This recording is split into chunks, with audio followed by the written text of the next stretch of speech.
Hey, welcome back to the Green Room, a cannabis podcast from 614 Media. Today, out on location at Columbus Glass Art Center with my special guest, Alex. Alex, would you like to introduce yourself? Of course. So my name's Alex Fresh. I'm the Assistant Director of the Columbus Glass Art Center. Very cool.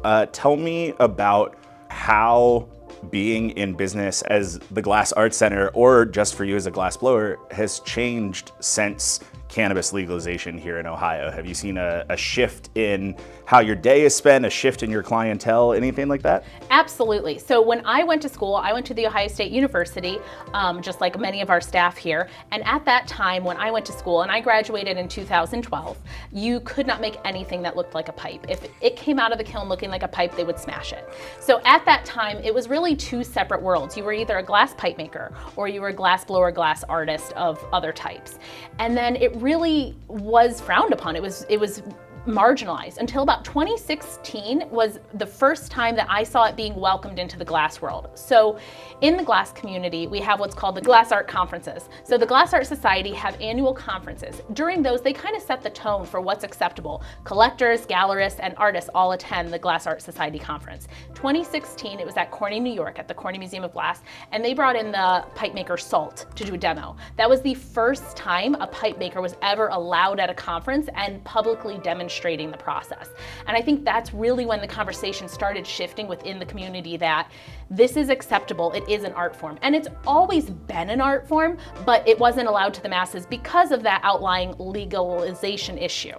So from 2016, that really started bringing it, and every year since now, that conference has had full pipe demonstrations, tons of artists, and it's amazing because I've seen artists that couldn't sell their artwork put it onto a functional piece, and then they can sell their work and make a functional living with those pieces, which is incredible. And then since the legalization here in Ohio, we were able to have our first ever pipe gallery exhibition. So just last winter, we had a huge demonstration with a bunch of local and international pipe artists that we could showcase for the first time. And people were shocked because they would come in and just like the piece you'll see here shortly, the first thought isn't, oh, that's a pipe. They just think it's a beautiful sculpture. And then they realize it's a functional piece. And so it's really changing that conversation in what is a pipe? What makes it beautiful? Yeah, that's really cool. Talk to me about the local glass artist scene in Ohio. If folks don't know that there is, like a burgeoning community of glass makers in the area, can you tell people about, what the atmosphere here is like? Yeah, so we have artists that work out of our facility and they are now allowed to legally make pipes and sell pipes through our gallery and gift shop. So it's a great way that they can have a constant flow of income in addition to selling at some of the smoke shops in town. So we have artists that work out of our studio. We have artists that create at other studios and bring their pipes to all the different locations. And then we also offer classes. So for years we've been having people come to us making ornaments and pumpkins like you see here, but they never got the opportunity to make pipes, and it's always been in high demand. But because we are specifically a nonprofit, we get funding from the state. So we can't offer it until it was legalized. As soon as it was, we got the okay to do it. And now we've been able to teach people, and you're gonna get to see that here in a little bit and actually try making one yourself. So it's great that we can have artists being able to make a living here and create and sell, but also we can teach people why it is an art form and what's so important about the process. Yeah, that's really cool. I'm super, super excited to try making my own piece, and hopefully it goes well. What sort of pipes or pieces can people make here in classes? Yeah, so we start you out with a one-hitter pipe. So you're using borosilicate glass tubing, and you're gonna kind of congeal it down to create a constriction so that you'll have your bowl on one end and where you smoke out of the other. And then you'll be adding decorations and dots and making a really beautiful one-time one-hitter. But then as you do that, we also offer classes called Introduction to Pipe Work or Introduction to Glass Blowing in the Torch. So it's a 4 to 5 week borosilicate class, and we teach you all the basics to using that specific type of glass that then you could go in to making pipes like spoons and water pipes and beyond. And then we bring in artists in the summer to teach specialized workshops, and they'll teach anything that is their specialty. So we've been starting to bring in pipe makers so they can learn even more advanced advanced skills. So we have everything from people that have no experience that just want to come for a fun time to people that want to become pipe makers. We have transported to another room of the Columbus Glass Arts Center. I have a new special guest.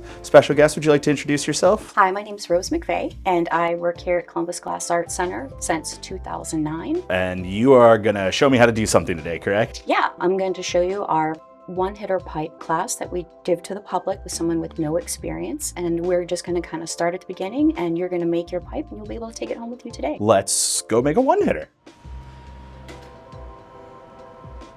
So this is just a regular gas flame. Yeah. And then we'll add oxygen to it, and that makes the gas flame really hot. When you're working, be really careful not to pass your hands through the flame because it will burn you instantly. And just turn nice and slow until that end starts to glow.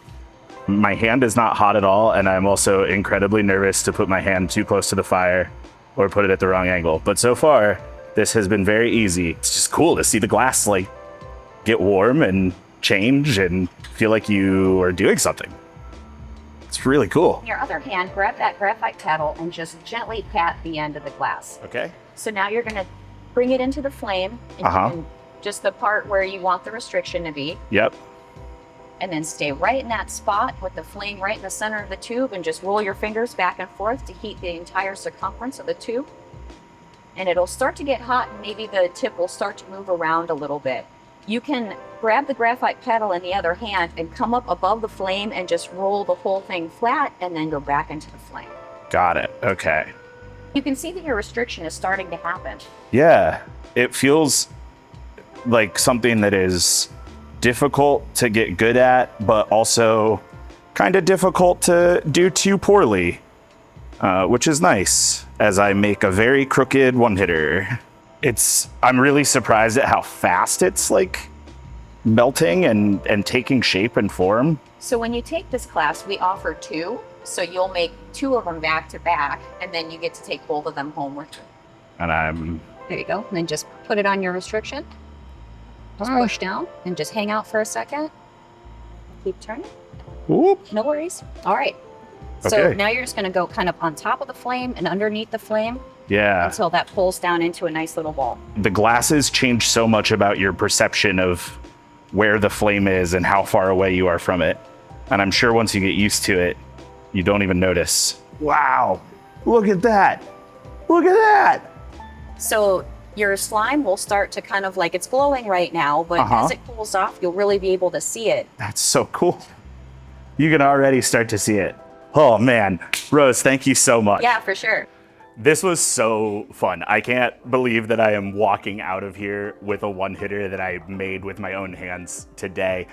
That's gonna wrap it up for us here at the Columbus Glass Arts Center. But you can find the Green Room wherever you get your podcasts. If you're watching on YouTube, we're on Spotify and Apple. And if you aren't watching on YouTube, hey, check out the video version of this. And hopefully I will be back with something equally as exciting next time.